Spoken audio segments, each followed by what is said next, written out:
Hello दोस्तों, boss investor channel में आपका स्वागत है। मेरे 15 साल के इन्वेस्टिंग करियर में मैंने सबसे ज़्यादा बार कुछ सुना है, तो वो है वैल्यू इन्वेस्टिंग ये वर्ड एंड वॉरेन बफे के बारे में।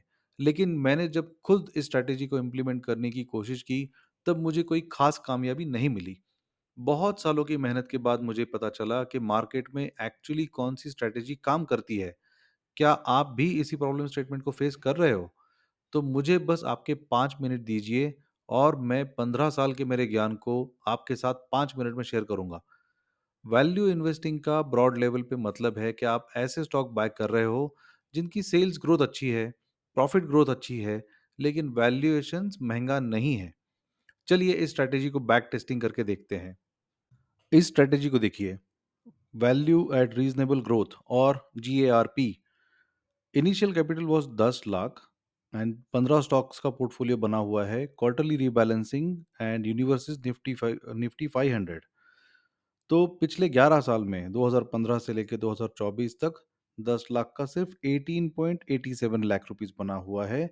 XIRR is only 6.6%। राइट, इतना कम रिटर्न बना है इस स्ट्रेटेजी में। 11 साल के बाद भी कोई खास डिफरेंस नहीं है। तो आप सोचोगे कि ये कौन सी स्ट्रेटेजी है। तो इसमें हम लोगों ने मोमेंटम, ग्रोथ एंड फंडामेंटल को क्लब किया था। इसमें बस इतना कहा कि मोमेंटम को लोएस्ट फर्स्ट मोमेंटम आप चेक करिए, जब तक उसका ज़ीरो के ऊपर रिटर्न हो चलेगा। लेकिन ग्रोथ में इस कंपनी का एनुअल ग्रोथ 10% से ऊपर होना चाहिए। एंड फंडामेंटल्स में हम लोगों ने कहा कि इसका पेग रेशो लेस देन 1.5 होना चाहिए एंड मार्जिन 15% से ऊपर होना चाहिए।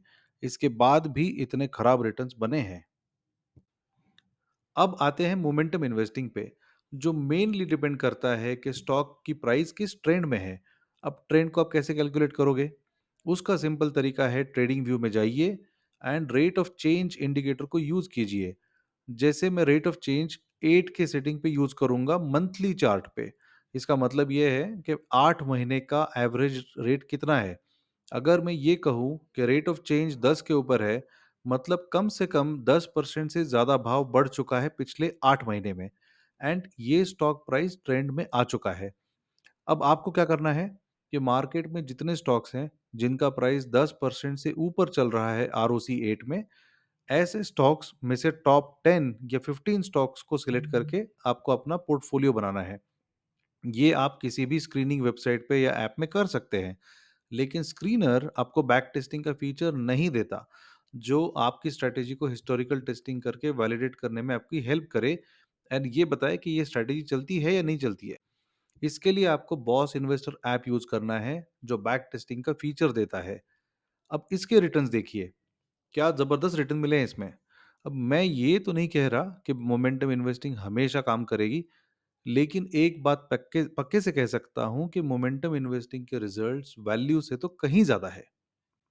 इस स्ट्रैटेजी को 15 साल बाद मैं तब समझ पाया, जब मैंने ये मोबाइल का ऐप खुद बनाया एंड अब हम बहुत जल्द हमारी सर्विसेज लेके आएंगे आपके लिए, जहां पे आप खुद डिफरेंट स्ट्रैटेजीज टेस्ट कर पाएंगे एंड खुद की एक रूल्स बेस्ड इन्वेस्टिंग स्ट्रैटेजी या फ्रेमवर्क तैयार करेंगे। याद रखिए, शेयर मार्केट में रैंडम फैसले लेके अगर आप इन्वेस्टमेंट करेंगे तो आप नहीं टिक पाएंगे। मैं इतने सालों से टिका हुआ हूँ क्योंकि भले ही मुझे मोमेंटम या वैल्यू का फ़र्क पहले नहीं पता था, लेकिन मैं हमेशा से रूल बेस्ड इन्वेस्टमेंट फॉलो करता था। इसलिए आपको चाहिए कि रूल्स बेस्ड इन्वेस्टिंग फ्रेमवर्क, जो आपको इमोशनल डिसीजन लेने से आपको रोकेगा। हमारा ऐप आपकी हेल्प करेगा रूल्स क्रिएट करके बैक टेस्टिंग टेस्ट करने में और एक आपको अनइमोशनल फ्रेमवर्क तैयार करने के लिए। अब आप कौन सा फ्रेमवर्क फॉलो करते हैं, कमेंट्स में हमें बताइए। बहुत जल्द मिलेंगे हमारे ऐप के साथ। वीडियो देखने के लिए धन्यवाद।